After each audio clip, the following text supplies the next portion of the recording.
పాకిస్తాన్ అష్టదిగ్బంధనంలో చిక్కుకుంది. దౌత్యపరంగా ఏకాకి అయింది. ఇటు భారత సైన్యం అటు బలూచ్ ఆర్మీ అటాక్ తో పాకిస్తాన్ కకావికలమవుతోంది. భారత్ బలూచిస్తాన్ దాడులతో పాక్ పరిస్థితి ముందు నుయ్యి వెనక గొయ్యి అన్నట్లు తయారైంది. భారత్తో కయ్యానికి కాలు దువ్వుతూ పాక్ సైన్యం రంగంలోకి దిగగానే అనూహ్యంగా బలూచిస్తాన్ రూపంలో ఆ దేశానికి మరో సవాల్ ఎదురైంది. క్వెట్టా, హజారా నగరాలపై బిఎల్ఏ కాల్పులు జరిపింది. క్వెట్టాలో పాకిస్తాన్ సైనిక స్థావరాలపై వరుస దాడులు జరిగాయి. బలూచిస్తాన్లో 1/3 స్వాధీనం చేసుకున్నట్లు బలూచిస్తాన్ లిబరేషన్ ఆర్మీ ప్రకటించింది. పాకిస్తాన్ పోస్టులను వదిలి పాకిస్తాన్ సైన్యం పారిపోయిందని బిఎల్ఏ తెలిపింది.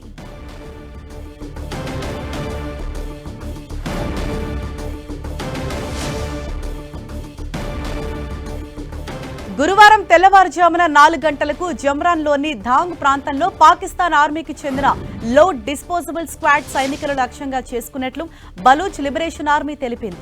ఈ ఘటనలో ఓ ఆర్మీ అధికారి అక్కడికక్కడే చనిపోయాడు. పాకిస్తాన్ ఆర్మీకి చెందిన అనేక స్థావరాలపై అటాక్ చేసి చాలా మంది సైనికులను చంపామని బిఎల్ఏ ప్రకటించింది.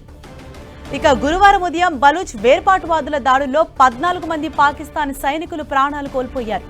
బలూచిస్తాన్ ప్రావిన్స్లోని బోలాన్, కేచ్ ప్రాంతాల్లో జరిగిన 2 వేర్వేరు దాడులకు బలూచ్ లిబరేషన్ ఆర్మీ బాధ్యత వహించినట్లు ప్రకటించింది.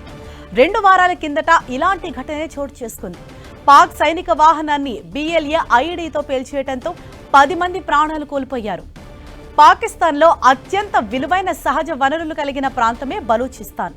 పాక్ పాలకుల పక్షపాత వైఖరితో దశాబ్దాల కిందటే బలూచిస్తాన్లో వేర్పాటువాదం మార్మోగింది. పాక్ పాలకులు తమను ఆర్థికంగా, రాజకీయంగా అణచివేస్తున్నారనేది వేర్పాటువాదుల వాదన. ఈ నేపథ్యంలోనే బలూచిస్తాన్ లిబరేషన్ ఆర్మీ పేరుతో ఏర్పాటైన దళం ఇటీవలి కాలంలో పాక్ సైన్యంపై భారీ దాడులకు పాల్పడుతోంది. పాక్ ఇప్పుడు దుర్భర పరిస్థితిలో ఉండటం బిఎల్ఏకు కలిసొచ్చింది. పాక్ నుంచి తాము విముక్తి పొందడానికి ఇంతకు మించిన తరుణం రాబోదని బిఎల్ఏ నాయకులు భావిస్తున్నారు.